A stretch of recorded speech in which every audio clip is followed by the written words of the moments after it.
तुम देखेगा सारा सच तुम्हारे साथ होगा, क्योंकि स्थित प्रज्ञ की वाणी और साधारण जो माया, आधी माया आधा ज्ञान, उसमें जो फंसी हुई वाणी है उसमें बड़ा फर्क होता है। आपने कभी बहुत बार अखरोट खाया होगा, है ना? तो जब उसको तोड़ते होंगे, कभी कभी देखो अखरोट अगर पूरी तरह से पका नहीं है तो उसके अंदर से पूरी उसकी गिरी नहीं निकलती है ना। चाकू लेते हैं कोई साधारण सी, उसको तोड़ तोड़ के निकालते तो चूरा हो जाता है। और अगर पूरा पक जाता है अखरोट तो बिल्कुल अपने आप की खाल को छोड़ देता है। ऐसे ही आपने नारियल देखा होगा, पहले पैदा होता है तो बिल्कुल खाल से चिपका हुआ और पानी भी भरा रहता है। धीरे धीरे करके जब वो पकने लगता है तो एकदम खाल को छोड़ देता है। ठीक उसी तरह ये सांप को हम लोग बोलते हैं, सांप के उसमें शरीर में एक ऐसी होती है प्रॉपर्टी कि उसकी जो सारी ऊपर की खाल है वो डेड स्किन अलग हो जाती है उसकी बॉडी से और नई उसके अंदर वो चमड़ी बन जाती है। तो सांप को बड़ा साधारण सा होता है, उसको अंदर में खुद ही पता चलता है कि मेरी बॉडी पहले वाली खाल से डिटैच हो गई है, अलग हो गई है। तो क्या करता है, उसमें से खुद निकल जाता है। उसको कहते हैं सांप की केचुल, सांप केचुल से निकल जाता है। तो ये 2-3 मिसाल एक ऐसे हैं जो ज्ञानी स्थित प्रज्ञा के ऊपर लगते हैं। शरीर तो देखो हम सभी हैं, पर शरीर से उपरामता देह होते हुए हमारा देह में जो हमको गुरु बोलता है कि तुम ब्रह्म स्वरूप आत्मा है, उसका हमारे को ध्यान रहे और देह से मैं उपराम हो जाऊं। देह के कार्यक्रम देह के साथ, जैसे देह की प्रारब्ध है तो प्रारब्ध कर्म देह जरूर काटेगी। कितना भी कोशिश करो ये प्रारब्ध कर्म छोड़ के जाए, ये जाने नहीं दिया जाएगा इसको। प्रारब्ध कर्म इसके साथ बिल्कुल ऐसे जुड़ा है जैसे अखरोट के साथ उसका माल, केचल जैसे है वो जुड़ी हुई है, सांप निकल नहीं सकता। ठीक इसी तरह से नारियल हम सब के साथ प्रारब्ध कर्म जुड़ा हुआ है, ये हमको जाने नहीं देगा। माता ने बोला तुम सुसाइड करता है तो समझो ये प्रारब्ध कर्म छोड़ करके अपनी इच्छा से, शरीर हमको मिला है भगवान के हुक्म से और हम इसको अपनी इच्छा से खत्म करने की कोशिश करते हैं, क्योंकि जो प्रेजेंट में हमारे सरकम ट्रांसेस होते हैं, जो हालतें होती हैं, वो हमारे मन माफिक नहीं होती। कठिन और सरल की कोई बात नहीं है, पर हमारे मन के हिसाब से नहीं होती। तो इसके हिसाब से क्या होता है, हमारे को घबराहट महसूस होती है, मैं कैसे चलूँगा, मैं क्या करूँगा। तो हम सोचते हैं अपने को ही मार डाले। तो भले तुम मार देता है पर तुम छूटता नहीं है, छूटेगा नहीं। अब अगर पकड़ा जाएगा तो तुमको डबल सजा मिलेगी। इसीलिए आत्मघाती को महापापी बोला गया है। एक होता है पापी, दूसरा होता है महापापी। तो आत्मघाती पकड़ने पर उसको बहुत सजा मिलती है, बहुत बड़ी। और शरीर एक ऐसा हम लाए हैं साथ में, जो इसके साथ जो प्रारब्ध कर्म है, 3 किस्म के कर्म, क्रियमान, प्रारब्ध और संचित, इसके साथ ये बंधा हुआ है, रील है इसका। तो जब तक ये कटेगा नहीं तब तक ये देह कभी जाएगा नहीं। तो ज्ञानी जो होता है बिफोर, मरने से पहले, जब हम देह से ध्यान हटाकर इसको, देह को बोलते हैं भगवान ये तुम्हारी है और ये प्रारब्ध कर्म अनुसार चले, और मैं इससे ध्यान हटाकर अपने ब्रह्म स्वरूप आत्मा में लगाता हूँ। तो ये हो गया कि मैंने जैसे जी सांप की केचुल छोड़ दी, मैंने अखरोट से वो गिरी अलग कर ली, मैंने नारियल से नारियल को अलग कर लिया। ये उपरामता की जो मिसाल हमारे को दिए जाते हैं, सिर्फ हमारा ध्यान हटने पर है। और ध्यान हमारे सब के अंदर जागृत तब होता है जब हमारे पास ब्रह्म ज्ञान होता है, और ज्ञान तब होता है जब हमारे पास गुरु होता है, स्थित प्रज्ञ गुरु। वो खुद अपनी शरीर से ध्यान हटाकर आत्म सत्ता में लगाता है, तो हमको भी वही इशारा करता है कि जैसे मैं इस देह से उपराम हूँ, ऐसे तुम भी देह से उपराम हो जाओ। तो क्या है, कुछ नहीं, हम चलेंगे, देखने में आएगा, एक्शन मेरे शरीर में सब आएगा, हंसना, बोलना, खाना, कमाना, रखना सब आएगा।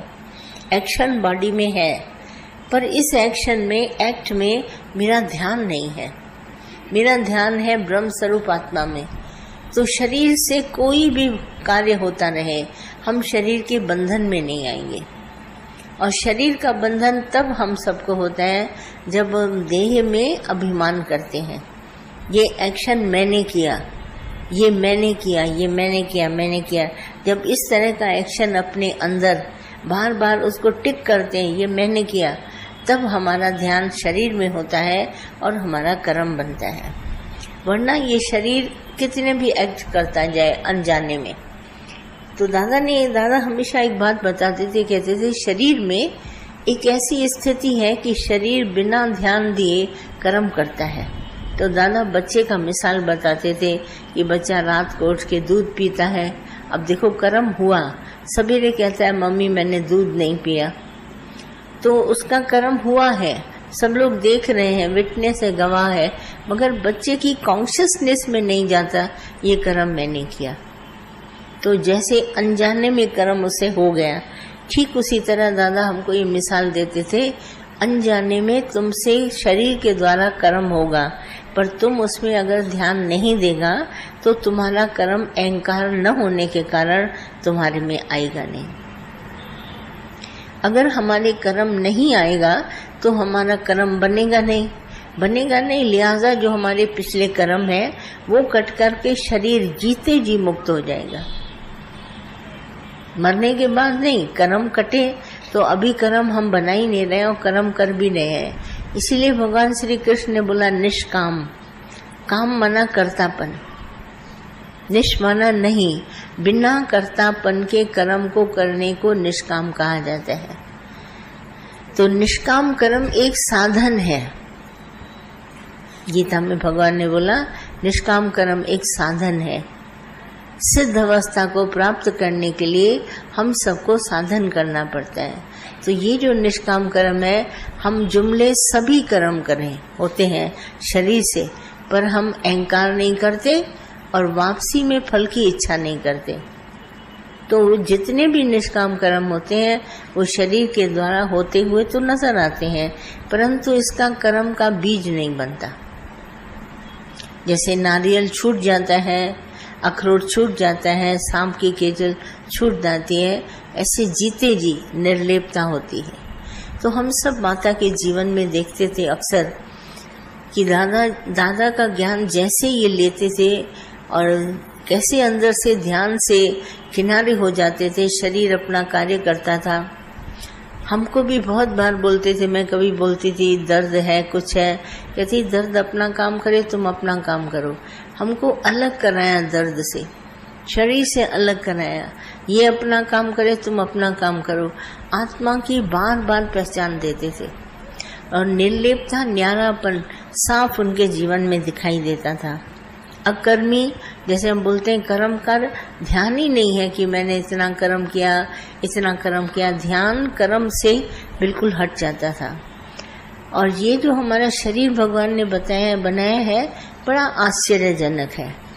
अगर चाहें तो आप जीते जी मुक्ति ले सकते हैं, अगर आप न चाहें तो आप नहीं ले सकते। आप चाहें मरने के बाद मोक्ष आपको मिले तो भी हो सकता है, और आप चाहें तो जिस तरह से मुक्ति, जीवन मुक्ति का मजा लें तो आप आराम से ले सकते हैं। ये शरीर इतना आश्चर्यजनक है, इसमें ध्यान है। अब ध्यान हम लगाए ना, जैसे सब लोग मेडिटेशन में बोलते हैं, तो हमारे गुरु ने बहुत एक अच्छी बात करी कि हमारा पहले तो किया विवेक जागृत। हमारा विवेक जागृत होने का मतलब हमें सारा ज्ञान हो गया, सच क्या, झूठ क्या, अपना क्या, पराया क्या, राग क्या, द्वेष क्या। अब हम सब बैठे, सबको मालूम है, क्योंकि ये हमारे दादा ने हम सबको ज्ञान दिया। तो हमारा विवेक जागृत है, और कर्म में खास करके हमारा विवेक जागृत है। जब कभी अंदर मन में ध्यान आता है ये कर्म, तो मन एकदम उठता है कर्म करेंगे। अगर अहंकार किया तो फिर फंसेंगे, फिर जन्म मरण के चक्कर में आना पड़ेगा।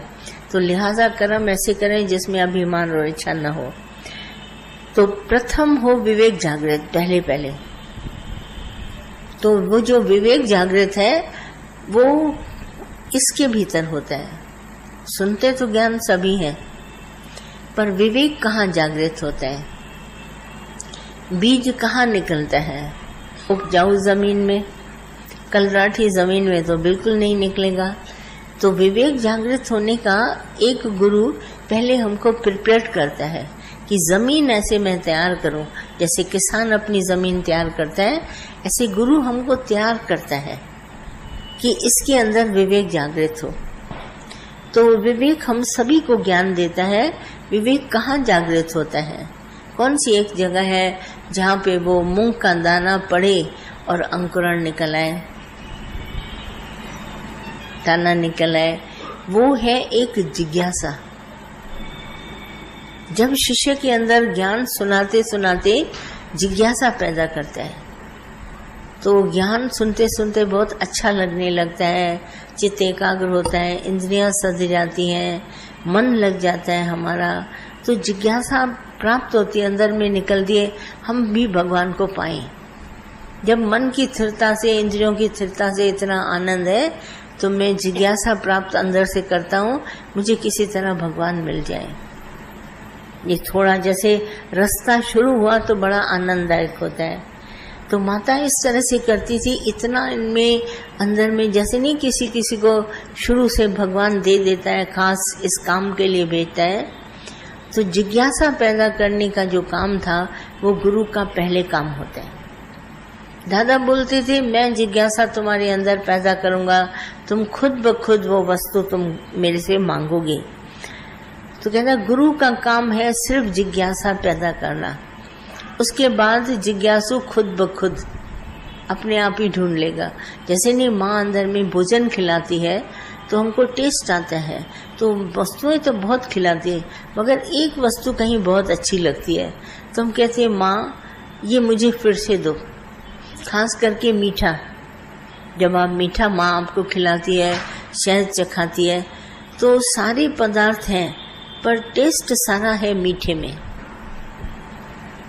जब मीठा मिलता है तब होंठ भी चाटे जाते हैं। तो ये जो मीठेपन की जिज्ञासा है वो गुरु पैदा करता है। तो दादा हम सबसे कहते थे, माता भी कहती थी, एक जिज्ञासा पैदा हो जाए, बस उसके बाद हमारा काम उतरा।